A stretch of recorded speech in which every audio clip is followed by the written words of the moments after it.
Good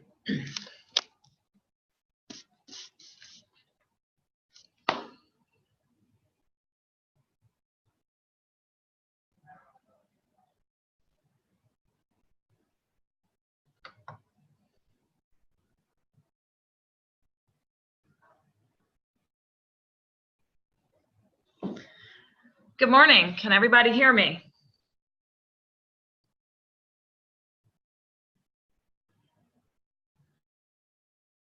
Okay, great.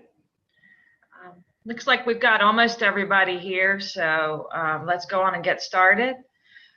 Any questions before we start our topic today?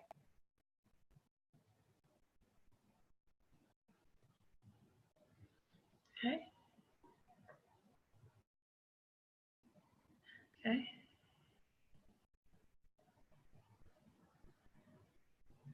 All right, looks like everybody's good then. We are going to be starting to share our presentations as time permits, so we'll try to do one or two each class. I think how we'll do it is after we come back from our break, which is usually roughly about 2/3 through the class, we stop and take our break, and then I think after that, as you all get ready, we'll share our presentations. And I do have one who is going to share today.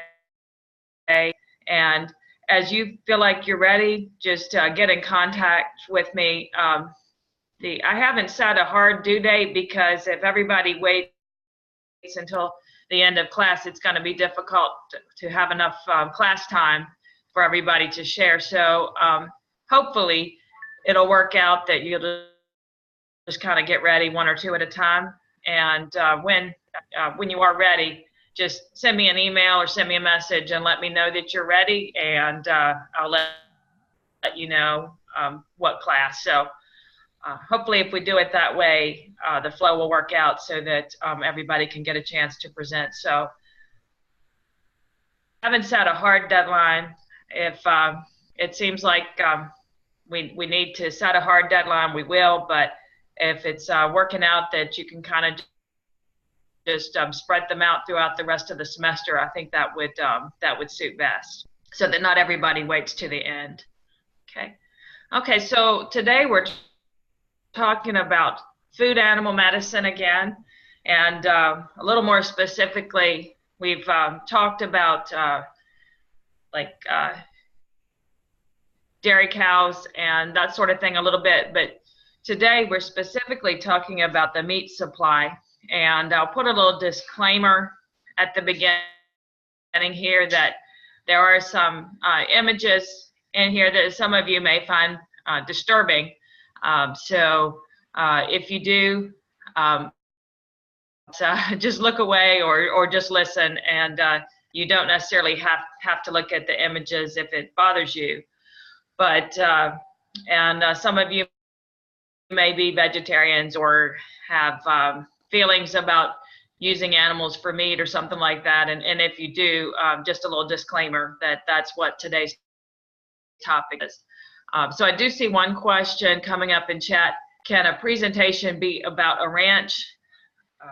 With the disclaimer that if you live on the farm or the ranch, then I've asked that it not be about your own place, because the point is to learn about something different. But if it's a ranch that you're visiting, particularly one that has something interesting, like let's say a breeding facility or something like that, that you can talk to us about or teach us something, then that should be okay. So Bailey, that's probably okay. If you have more specific questions, then you can get up with me. Okay. But it should be more than just this is a ranch that has cows. That's not going to be particularly interesting, and I don't think we'll learn a lot.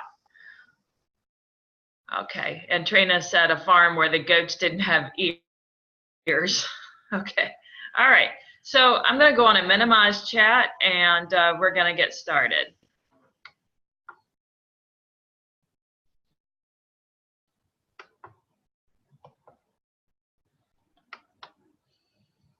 And so I did come across a current event that I wanted to share with you. It's about swine fever, because we had talked about African swine fever a few weeks ago, and this came up in yesterday's news. So I just wanted to share a little bit from the article. This article says that the African swine fever virus was detected in the luggage of a Chinese traveler. And, you know, one of the things that you're asked when you fly lots of times is whether you have any food products in your luggage. And this is one of the reasons why Customs ask that, and why they forbid bringing those kind of things frequently in luggage. These sausages in the luggage tested positive for the disease, and it's the first case of the virus being brought into, I think this was into Japan. The date line of the article is Tokyo.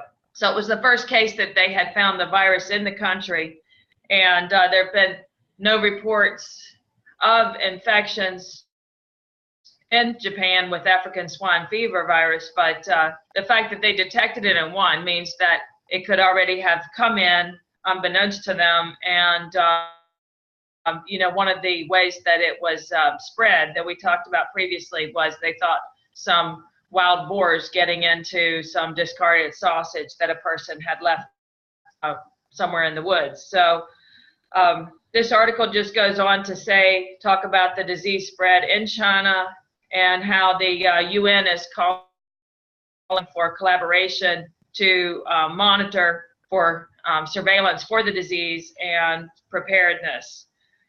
And it says China, being a major pig producer, accounts for about half of the swine in the world. So again, why we should be concerned about this in the United States is A, the potential for it to occur here, and B, just the global economy, and the fact that if we were to have a disease like this strike the domestic pig population, it would have far-reaching effects. And I think one of the things for you guys to think about is just beyond the individual animal medicine, is how agriculture affects the global economy. And simply put, dead pigs don't eat. And all of their corn, soybean producers, you know, these commodities have to have a market, and the market is live animals that eat. So beyond the individual devastation to, let's say, an individual farmer, these diseases have far-reaching effects on the economy. So when you read an article like this, that's something that you might not have thought about, that just want you to think about how these diseases might affect just beyond an individual producer or an individual population of animals. Okay. Any questions before we leave that topic? I'll go back to chat for a second. Yeah, and Ellie says it's a big chain. Yes, it is. It's unusual for something like this to have just an effect on an individual, and you've got to think beyond the individual. I want to encourage you guys to think a little bit bigger.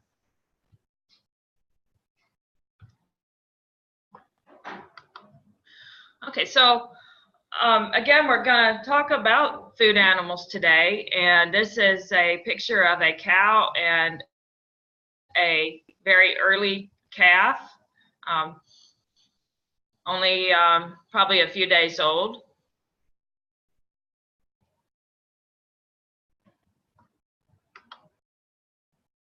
And another picture. One of the things about calves and horses and similar animals is, they're born and they get up within an hour or so, and they're on their feet. This is something that's protective, for them. It wouldn't serve for them to be like humans and take almost a year to be up and walking. So God designed it so that they're born and wired neurologically, that they're just ready to go. So that's a big difference than we. Okay, another picture.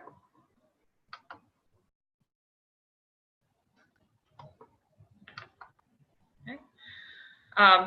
This is a picture of the placenta, which is, what nourishes the calf when it's in utero, and also known as the afterbirth. You want to see that all that is passed as a veterinarian, because if it's retained, obviously it'll make the cow or the mare, in the case of a horse, very sick.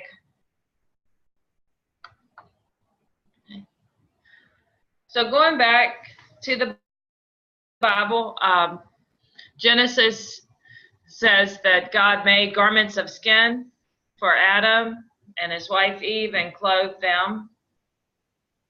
And so God meant for the parts of the animals to be used, and this is also true down through history. The example on the slide is of a Native American, and they used all parts of animals, and this is just showing some of the animal uses in the Native American.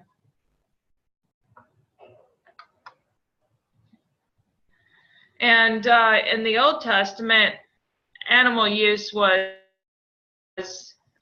had a lot of dietary laws. It was very prescribed that in Old Testament laws, there was food that was considered clean, and these were the hoofed animals that had a split hoof, and then other animals like pigs, rabbits, seafood was called unclean. And some of these dietary prohibitions still are somewhat practiced today in various cultures. The Jewish dietary laws are still contain some of these prohibitions, and it's unclear of what was the actual intent behind these dietary rules. There's some speculation that it might have had to do with the climate, the Middle Eastern climate, and food spoilage. Another thought is that this was to set apart the Old Testament Jews, that by them eating different and everything, it kept them separate, and that that was the reason behind it. Other theories include that because pork has parasites associated with it, that maybe this had to do with a protective, like a medical reason, to protect people from that. Nobody really knows, but this did change with the New Testament. But this is something that you'll read about in the Old Testament.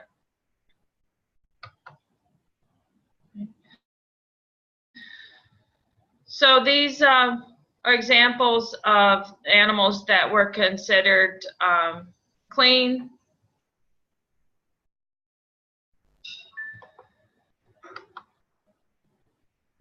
and animals that were not to be eaten unclean.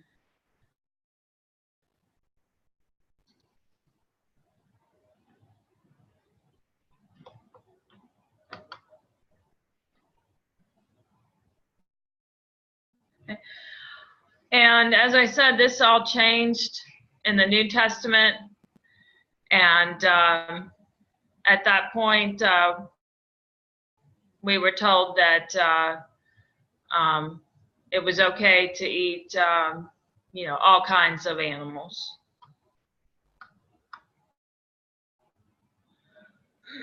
So I think the main message for us is that we are given animals to use, but we need to provide for them, take care of them well, and that would mean that they have clean living conditions.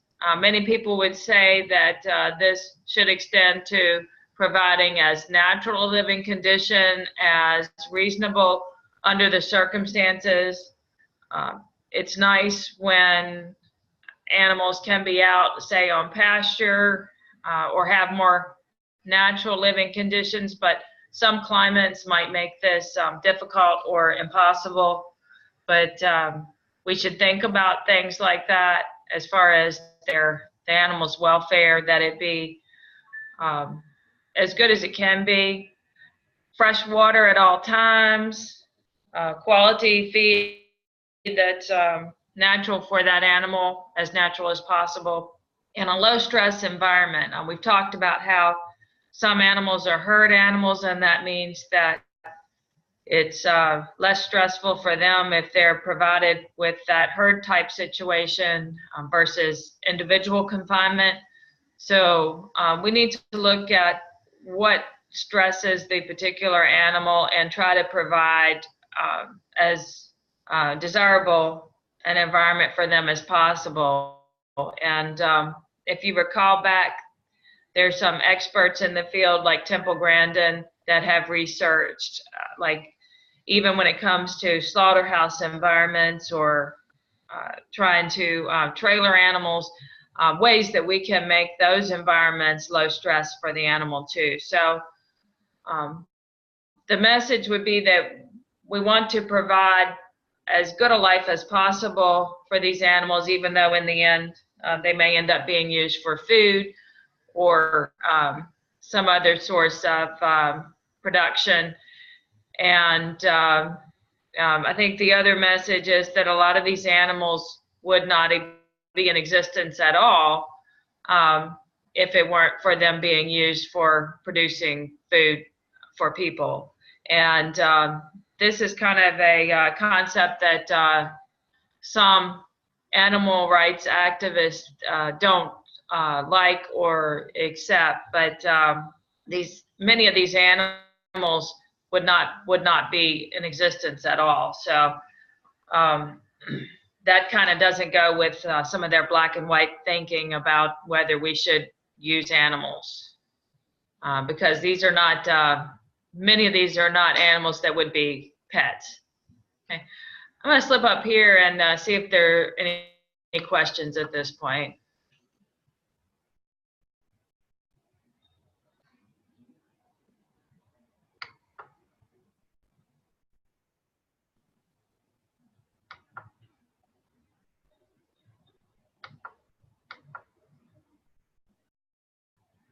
Okay, the question, would swine fever in the food hurt the man? No, I don't think there's any known risk to people, just that we would spread it by leaving the sausage where an animal could eat it that would then go into the food chain and spread it among other animals.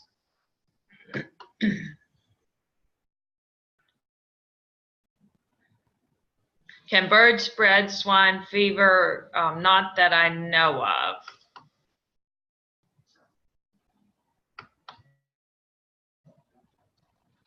Is it true that when an animal is raised well and happy, it'll taste better when eaten? Don't know about that. I do know that some stress hormones animals that are very stressed, it can cause changes. So that in the meat, so that may have some truth in it.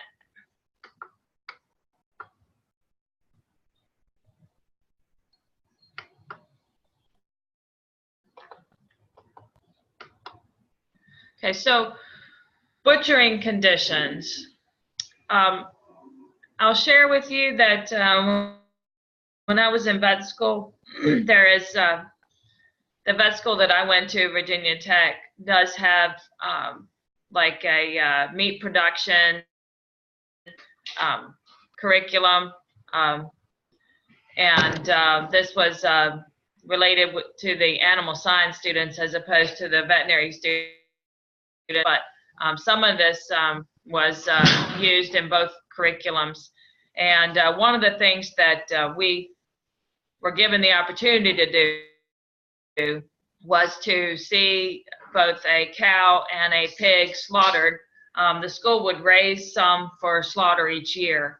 And I thought it was important to do that, even though it was an optional activity, just because it's not something that you would have the opportunity to see every day. And I felt like I needed an awareness of how it was done, and to know that it was done under humane conditions, and to be able to describe that to people or answer questions and that sort of thing. So I did go to that class. Like I said, it was optional because you know, they thought that some people would want to opt out, and some did. But you know, I did watch both. And again, going back to some of their animal welfare versus animal rights people, like Temple Grandin, who has really outlined ways to make these things happen. We want to make sure that the conditions for butchering animals, that we are respectful of the animal, that we're thankful, that conditions are clean, and that we are as gentle as possible and minimize stress for those animals.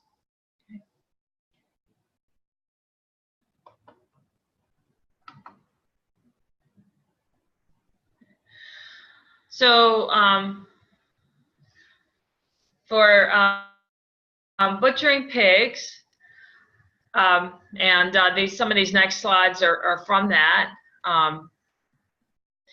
We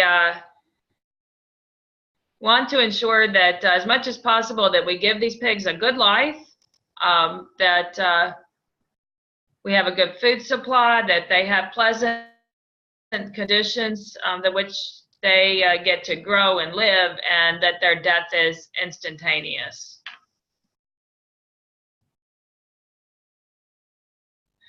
And these next pictures are from the previous teacher of this class. Her family raises hogs. And I think this is from their personal butchering. My grandfather used to raise a few each year too. And so when I was a child, I didn't participate, but I was in the house where the women, like my grandmother, my mother, made sausage and did that sort of thing, while the men did the actual butchering. But my grandfather used to cure country hams every year.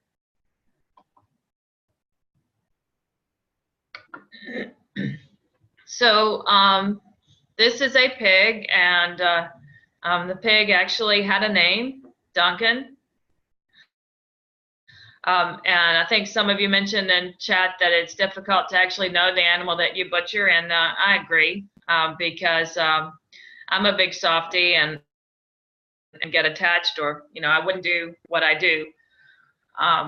But this seems to be not a problem for some people, even though, like I remember my grandfather, I think he probably had names for his hogs, but you know, I remember him being very affectionate with them, but somehow he was able to separate that when it was their time, so to speak. So, you know,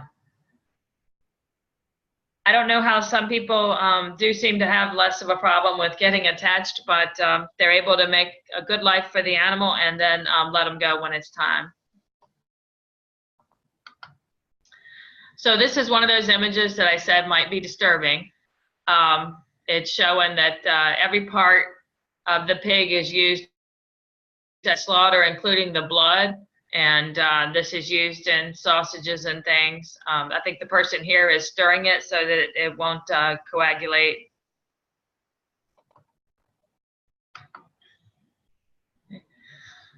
I think we skipped a few steps here, and that may come up again, but I'll just tell you that when I went to the see the pig slaughtered at school, the animal is actually stunned. In the country ways, this was done, I think, by actually hitting the pig on the head with a club or something, or using a gun. At school, they used what's called a captive bolt, which is almost like a gun, except there's no projectile that comes out. It's just like a firearm kind of thing, except the bullet is attached, and that's the bolt part. So there's nothing left in the carcass, and that is used so that it hits the animal in the head such that it's immediately unconscious. And then in the case of pigs, they're hung up and bled out. That's called exsanguination. And then I think what they're showing here is boiling water is used to scrape, to get the hair off the hide, which is the hair is then scraped off.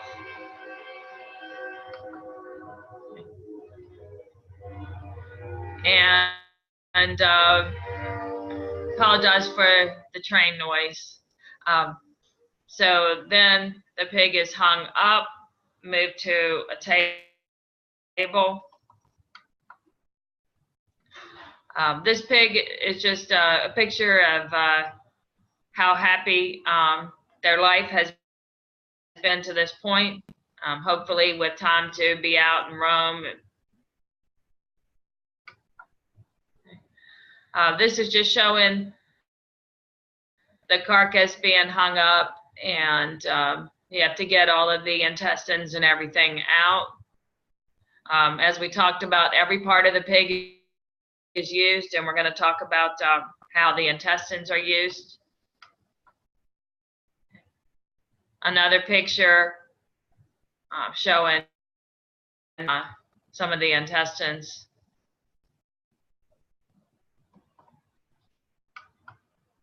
Okay. And this is the split carcass hung up after it's been disemboweled. You can see the bowel behind it on the table. Questions to this point? Okay, Grace said she's got to go help her dad get up cows. Okay. Yeah, like a taser, that's a good point. The captive bolt is somewhat like that. Yeah, sometimes I think they might use an electrical method. That's true. Okay.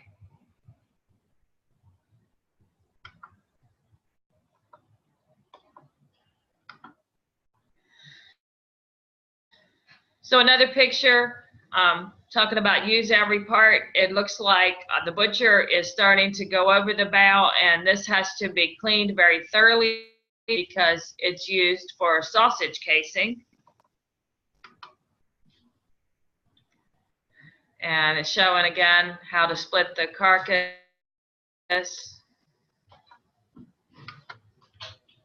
I'm just showing you the symmetry. It's cut in half. Anybody know what this part is called as a cut of meat? What's that look like?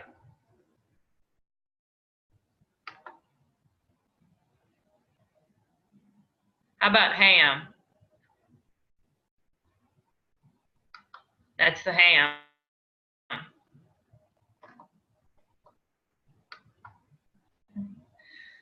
The kidneys and the fat around them.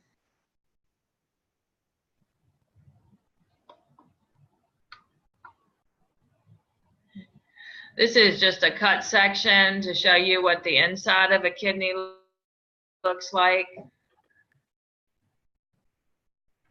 So the urine collects in here.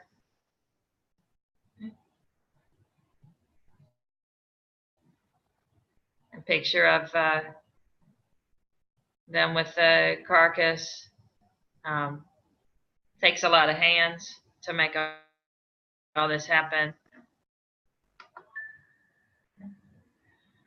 So this is large bowel colon, which is used for sausage casings.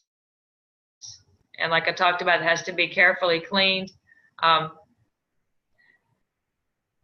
This butcher is showing how to start to get those ready. They actually use their hands to squeeze out the contents, and then it's very thoroughly washed. This is the head after it's been boiled. People eat that, believe it or not. Of course, they eat the feet. Onions, one of the ingredients in some of these sausage recipes. Here they're cutting all the meat off, including off of the head. Onion and liver sausage.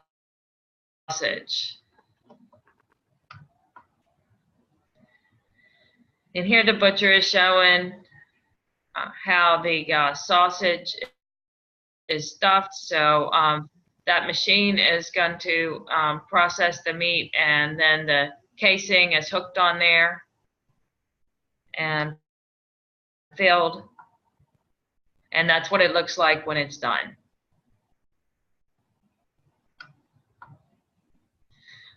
Blood is also used in the sausage. Another picture of filling the sausage casings. And that's before it's cooked. And there's your finished sausage links. And a picture of a child eating liver sausage. And ready to eat after it's been cooked. Okay. Any questions? Emily said she doesn't think she'll ever eat sausage again. I know, sometimes you just don't want to know what's in your food, right?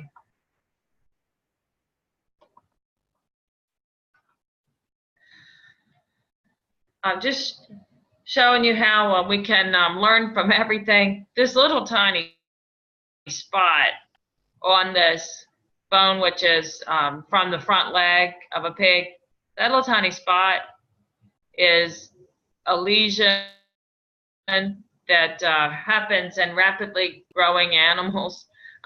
OCD, but nothing like to do a person that you say somebody's OCD, just the name of the disease, but it's a defect in the cartilage that causes the animal pain, and it's something that we look for on radiographs of horses, young growing horses, because it can cause lameness. So this is just an example of that lesion.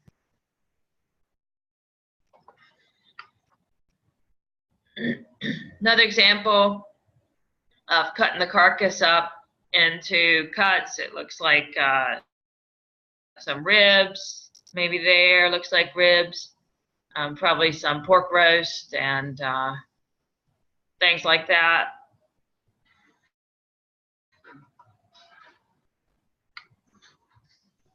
Cracklins. Probably most of you have eaten pork rinds before, and this is similar. The difference between the rinds and cracklins: pork rinds are just the skin. Cracklins are the skin plus the fat just beneath the skin. And they're cooked similarly in that they're just deep fried in oil. So this guy is cooking up the cracklings.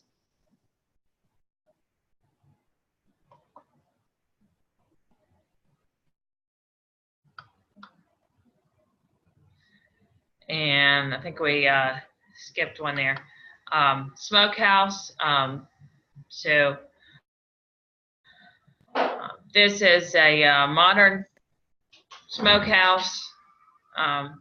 The way my grandfather used to smoke hams was they were it was cured and smoked with hickory smoke, but it wasn't like a hot smoke that actually cooked the ham. The ham still had to be cooked later after it was cured.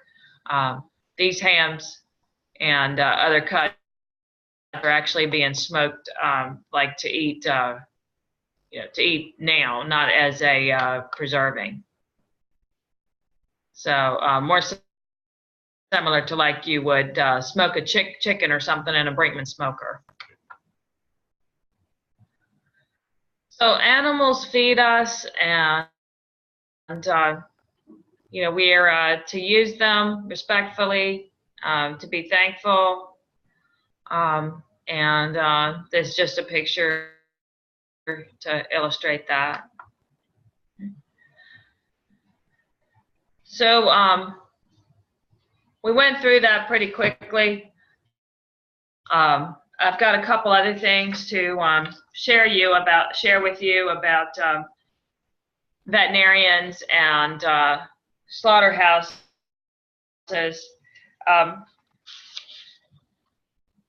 Before we get to homework in our break, and we do have one presentation to share today.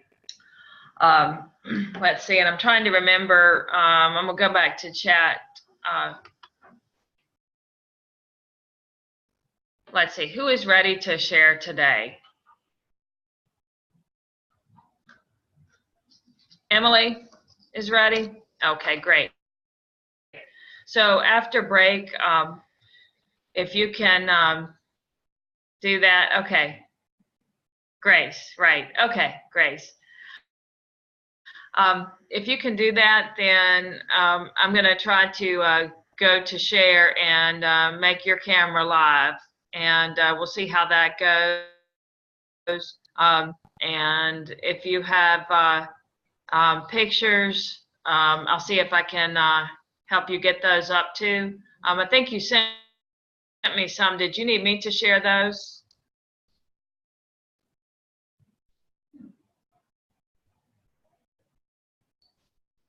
Okay. Okay. All right. So I'll figure out how to get those pictures up too, Grace. And all right. We will work it out. Are you prepared to talk on camera?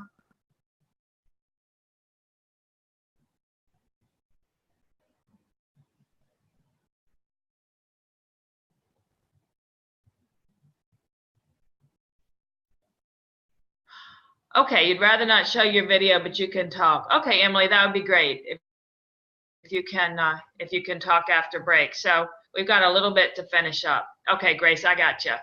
I misunderstood the chat. Okay, yeah, Emily, if you can talk after break, that'd be great.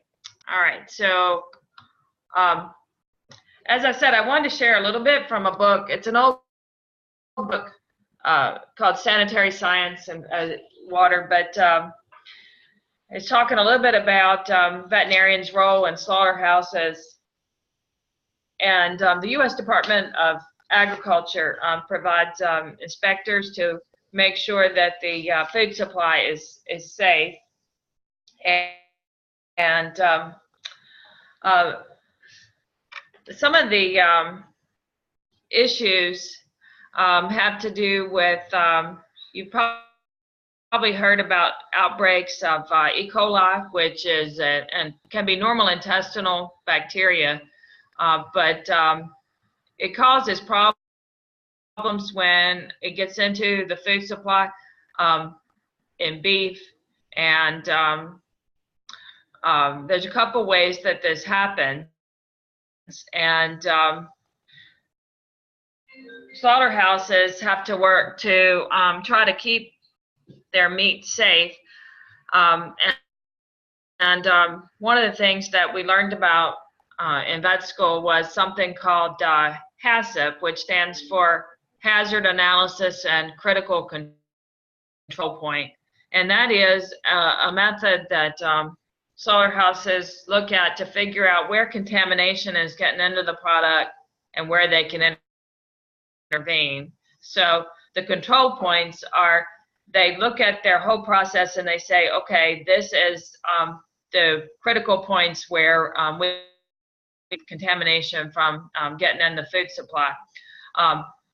One problem is in some of, and it goes back to our humane treatment of animals, that is, the more industrialized the food supply gets, typically the more crowded the production of these animals becomes. And so animal welfare, where we talk about having adequate space and clean living conditions, it actually comes that that is not only good for the animal, it's good for us too. Because when animal production gets to be totally industrial, then that's when we start to see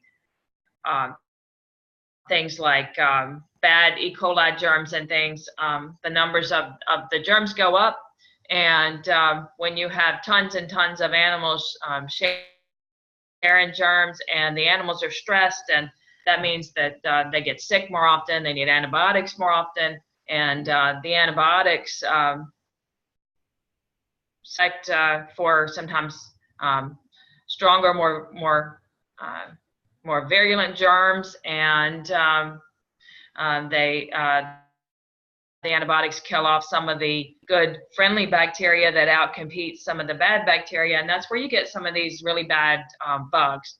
And then when you have large numbers of animals coming through, let's say that we're talking about how all the parts of the animal are used. So if you have the carcass of many cows mixed together, then which is basically how a hamburger is usually made in these large factories. It's they don't just like, it wouldn't be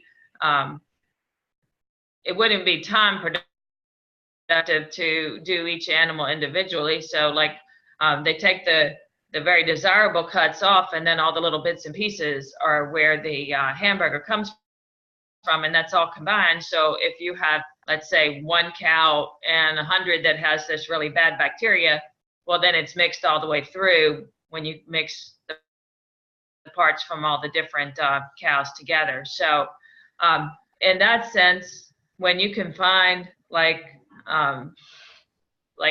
we bought half of a cow from a local producer this year, and that they do like maybe 3 or 4 a year. So it's just that this is just a farm that has some grass-fed beef cattle, and they slaughter a few a year. So in those conditions, you're much less likely to encounter something that like the E. coli 0157, which is the one that makes people so ill.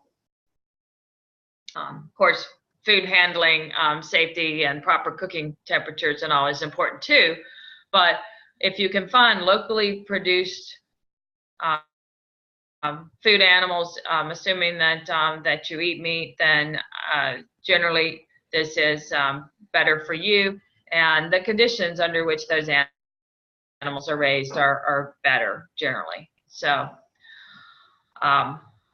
but what I was saying was we do have food inspectors, and their job is to try to help slaughterhouses, make sure that the food supply stays safe. So they will observe the slaughter process and make recommendations for where the company can do better to keep the food supply safe.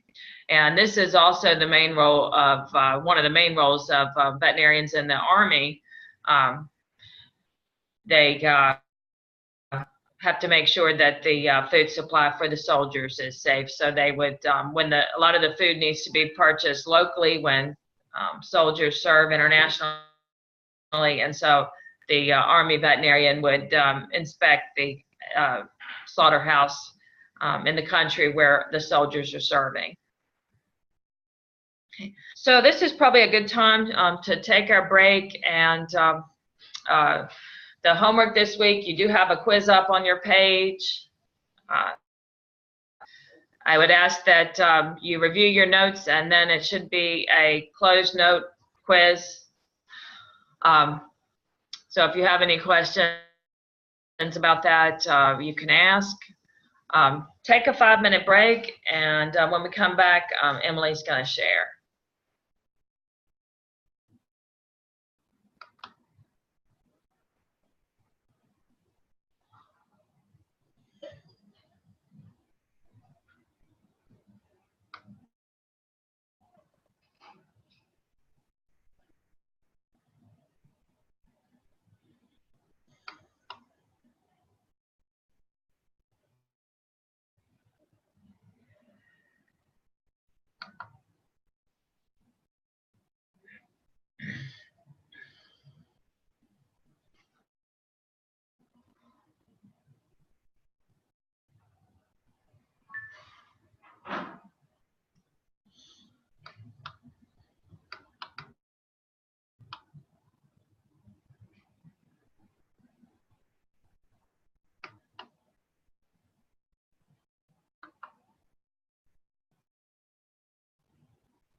Nate, can I ask you a question real quick? Sure. For some reason, I'm trying to bring up a couple pictures that a student sent to show, and when I go back to the email to try to screen share, it's just saying the JPEG, but it won't click. They're not active JPEGs. You have any idea why it's doing this to me? Because she didn't include, you forwarded that email, or someone forwarded that email. And they forwarded it without including it as an attachment. It was an attachment. Oh, that's my answer to her. I need to go back to the, okay, gotcha. Okay, let's see. Yeah, you click on whatever the original email was. Yeah. Oh, there they are. Okay, thank you. I was freaking out.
You're sideways. Okay, Emily, I've unmuted you, and I'm gonna try to bring your picture up here. That's good.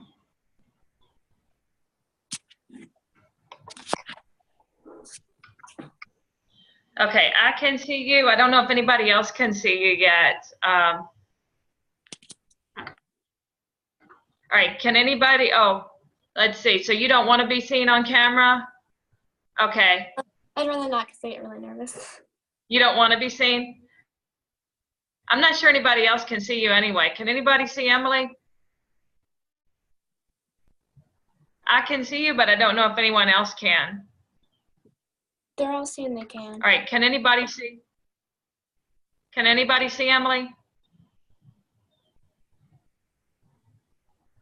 Okay, can everybody hear?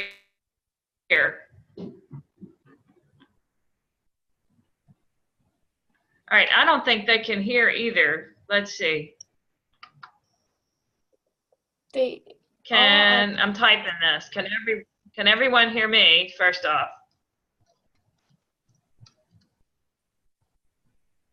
Okay. Eric says yes.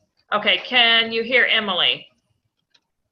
Hi. Okay, Bailey says she can hear you too. I mistyped your name, Emily. I'm sorry, Emily. That's okay.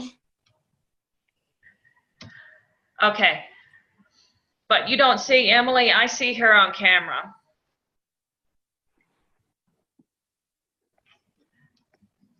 Okay, so you want me to take you off video, Emily? Yes, please. Okay, I'm going to take her off video because she doesn't want to be on video. She just wants to talk.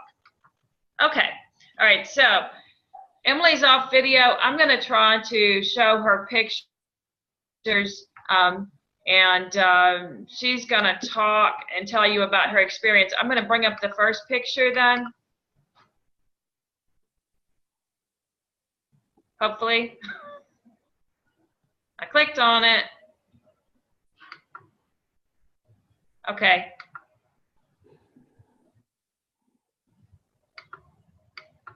There it is.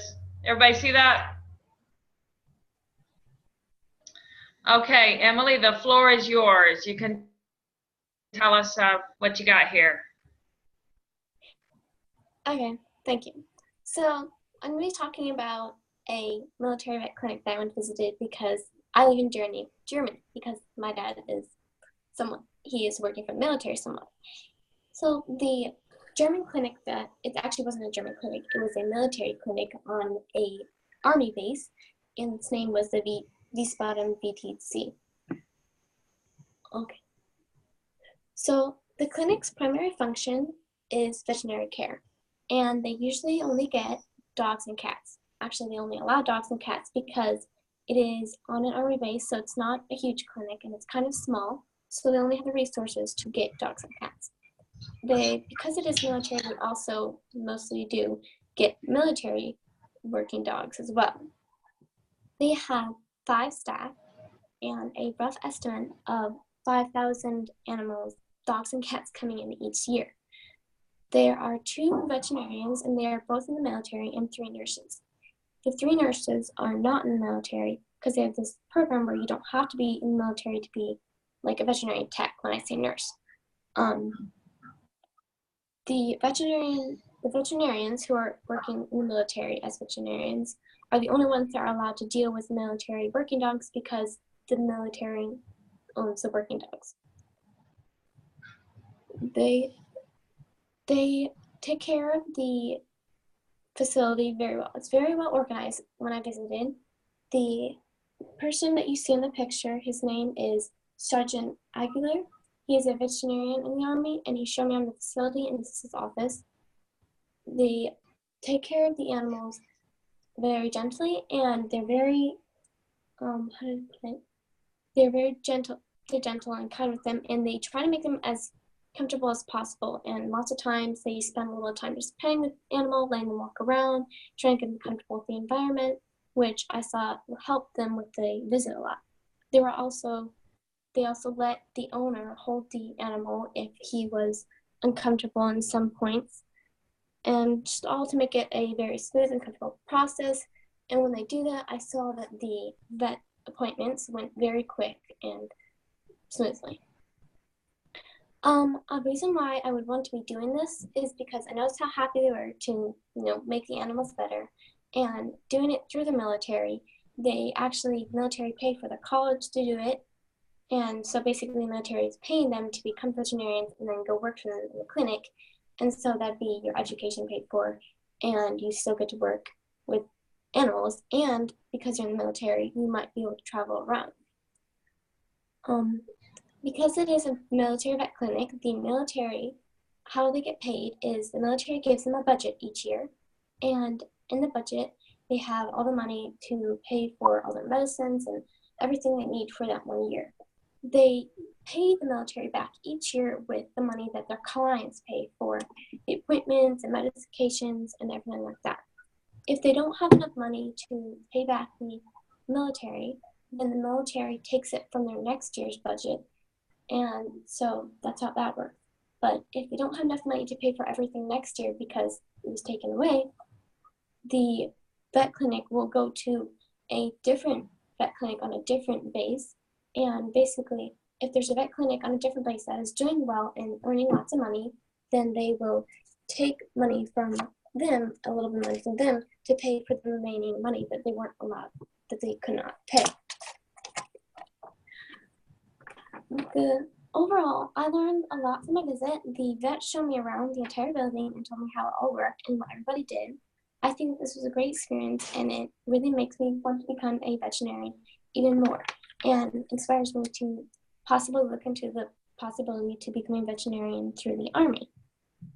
And another thing that I like about it is that I might actually have a chance to volunteer at this vet clinic next year when I turn 15. The facility seemed like a very cheerful place and well run. I'm glad that I got the chance to visit, and I hope I can go to it more. Thank you all for listening. I hope you enjoyed it. Emily, that was awesome. That was great. I really enjoyed that. I'm going to bring up your pictures one by one and see if you want to comment on what we're seeing. How about in this one? What's the sergeant showing you in this picture? Do you remember? In this one, he was showing me about how they work the appointments. So the one he was showing me was their calendar and the time slots, and he was showing me an appointment that was coming later that day.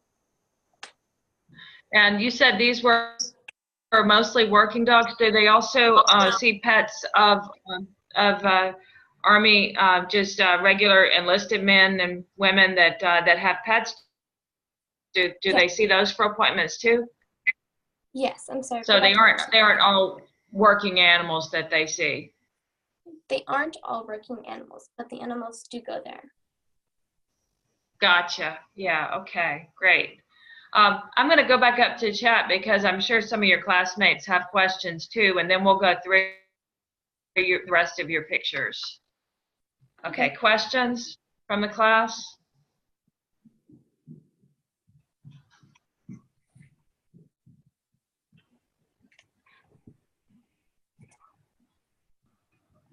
Okay. Yes, this was in Germany. Wiesbaden in Germany.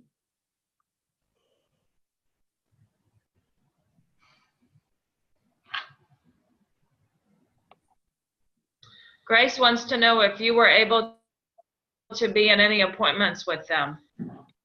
I was. I got to sit in on 2 appointments, and that's where I watched how they worked with them and how fast they worked. But they were very short appointments because of how smoothly and organized they ran them. Gotcha. Okay.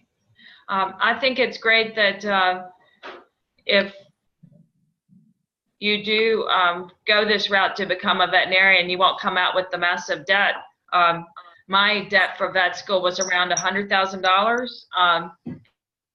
And a lot of the new graduates are coming out with as much as $200,000. So the fact that you could come out of vet school without debt and without a 30-year payback,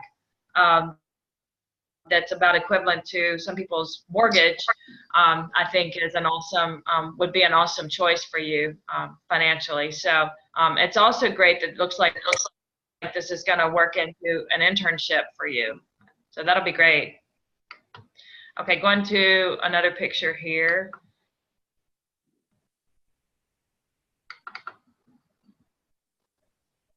Okay, would you tell us what we're seeing here, Emily?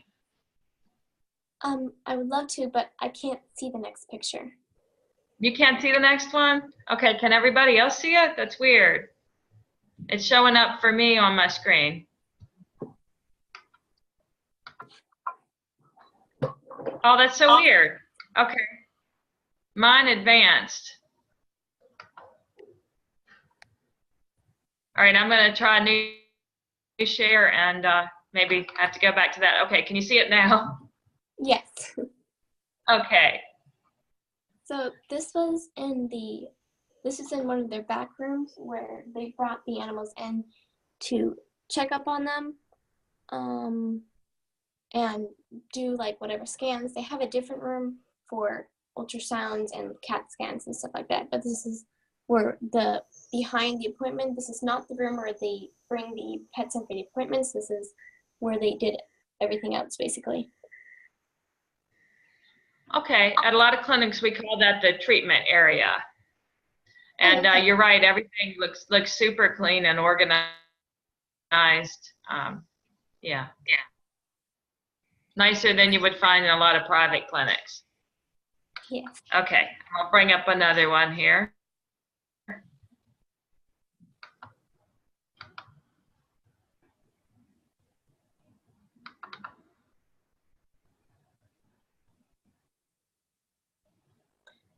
So this is where they did the ultrasounds from CAT scans, and I don't exactly remember what he was showing me, but I think he was showing me some gel that they put on the dogs when they are trying to do an ultrasound or something. But this is where they did those types of scans. Okay. That looks like maybe digital X-ray machine, but it could be a CT scan machine.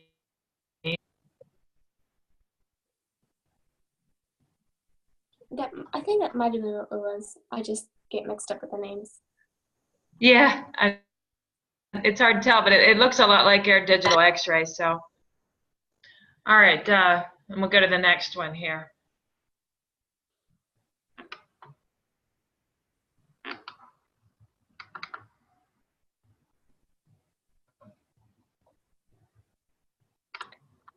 So this is the veterinarian that showed me around the clinic, and I got to know him a bit. If you would you mind if I told you about him a little bit and how he got in the career? That would be terrific. Thank you. So he, after he got out of high school, he said that he didn't know exactly what he wanted to do, so he enlisted in the military. And the military, the army, and it's still part of the military. After you finish like your first basic training and stuff like that, they have the option for you to pick where you want to work.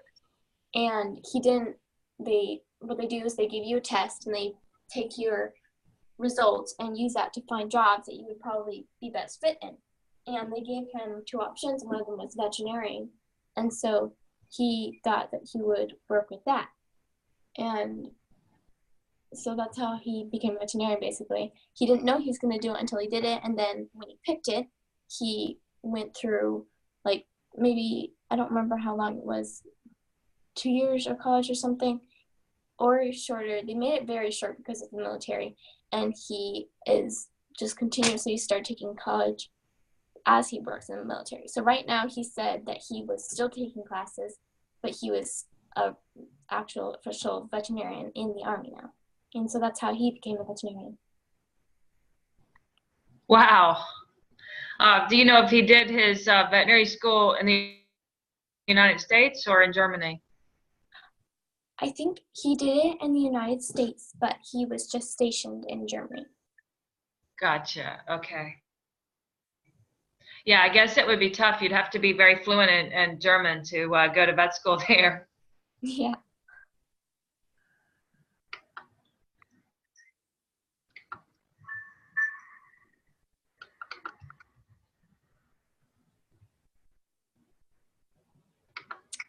So this is the front room when you walk into the vet office, and that is the front desk where you go talk to them.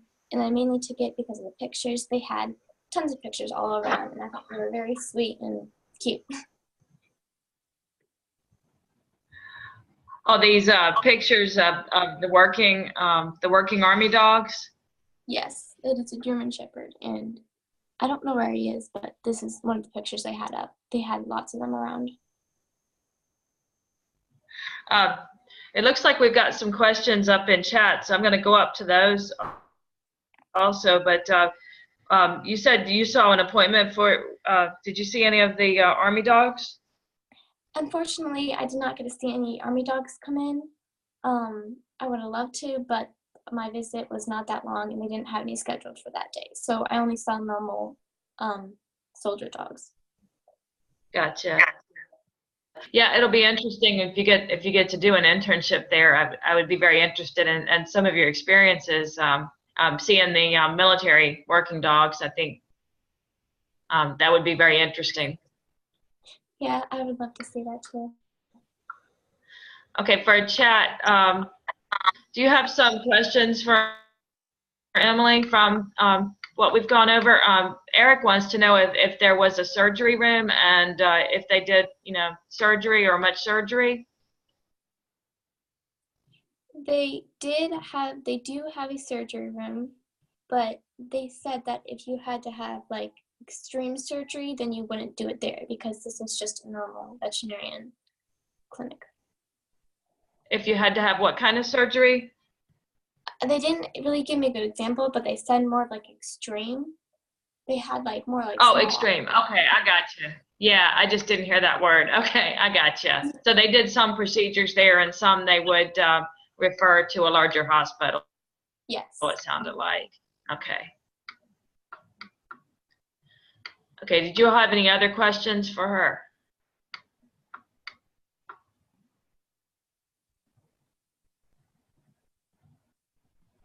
Okay, I'm going to go to the next picture.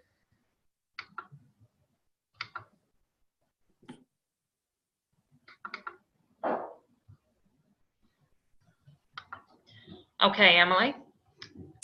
So this is just a picture of him showing me around. This was one of their main rooms where they brought all their files, and the machine, white machine right next to him, was one where they tested blood and took stuff out about it. They put it in like, I forgot what it was called, but they put it in this thing where you spin it around really fast, and then it causes. Centrifuge. Yes, it causes. A centrifuge. Yes, it was. And then it caused the whatever was inside the blood they were trying to find to like rise up to the bottom of the top, and then that's how they took it out. And he was explaining to me how it worked then. Did you learn about whether there's any differences like in the diseases that they see there, or what they vaccinate for versus like what we would see or vaccinate for here, parasites and that sort of thing? Did he talk about any of the differences practicing in Germany? It sounded like that they had around the same, because all the dogs they got, most of them would stay on base, so it was still American on base, but you could still take your dog off base and stuff. But it sounded like they treated it mostly for the generally known vaccines that we had back here in America. Did it seem like a lot of the dogs and cats had traveled with their owners in the military, that they brought them over from the United States, or did they mostly acquire them in Germany? A lot of them, it seems like a lot of they were brought over by America, because Germans don't like giving Americans dogs because they think we abandon them and we kind of treat them terribly. So most of them did go back over from America. And something interesting is that they need a lot of vaccines and like lots of different things you need to do before you actually fly your dog. So they had a lot of the normal vaccines and shots you would need before you fly in the clinic. Yeah, as veterinarians, we have to write health certificates, and the area where I practice is not a big military area, but I get a few a year, active duty military that need to make sure they have their animals lined up for wherever they're going to be their next duty station. So we have to, I usually rely on them to check the regulations for where they're traveling to, and then I do the health certificates and letters required sometimes by the airlines to say that like the animal can travel in this temperature to this temperature, and that sort of thing. Make sure their vaccines are up to date, and fill out the certificates that they need based on the country that they're going to. Any other questions for Emily? Okay, all right. Well, I think you did a fantastic job. Thank you. Yeah, it was very interesting because this is an opportunity that we can't just get. So you said your father is in the Army, is that right? Or he is actually, I call it we're some in the military because he is retired military, but he works for the government, and the only vet we could find that kind of spoke English was on a military base. I see. Okay. Yeah. So it's not something that we could just call up and do. So it was really cool for you to, bring that to us and give us that opportunity to see it through you, because I don't know that I'll ever get to Germany to see what the Army vets do. So that was fun for me too. And I know it was interesting to everyone else, and it looked like it opened an opportunity for you for next year that you visited, and can hopefully do some volunteer work there. And you made us aware of a way to go to vet school without incurring debt. So I think that was very useful for everybody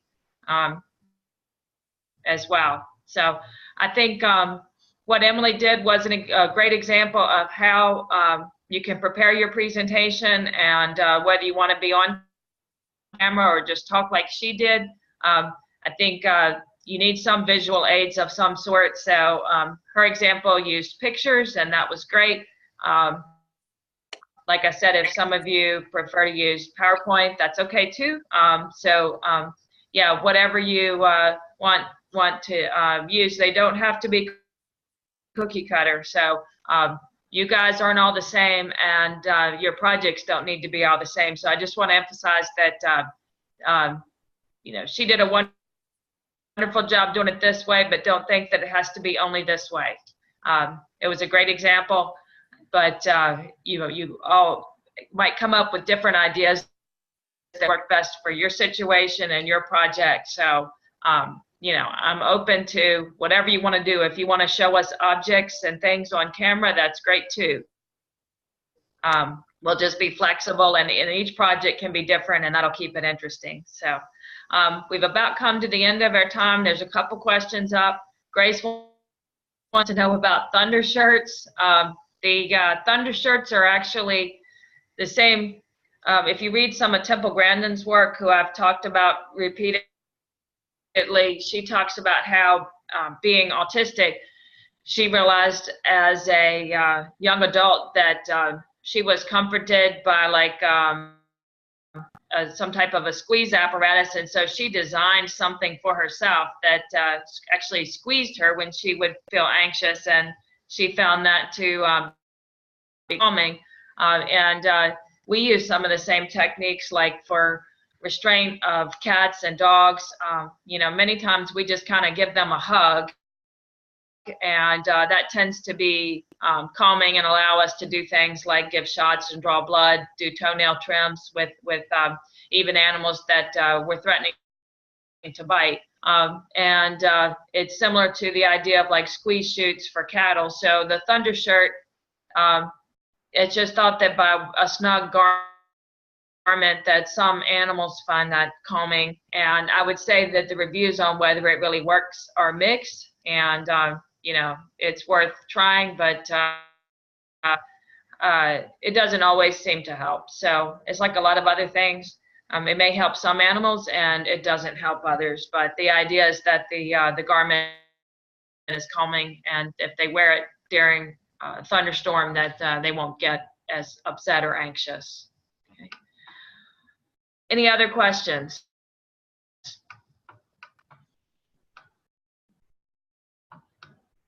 Okay.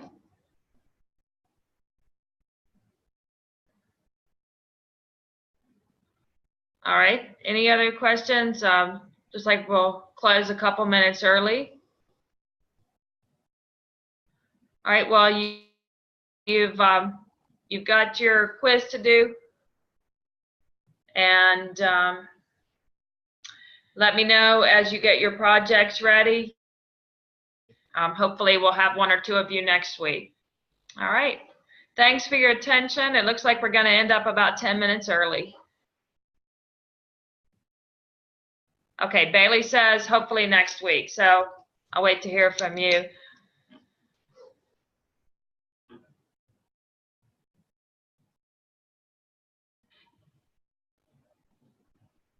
Yeah, so the quizzes usually tend to be pretty basic.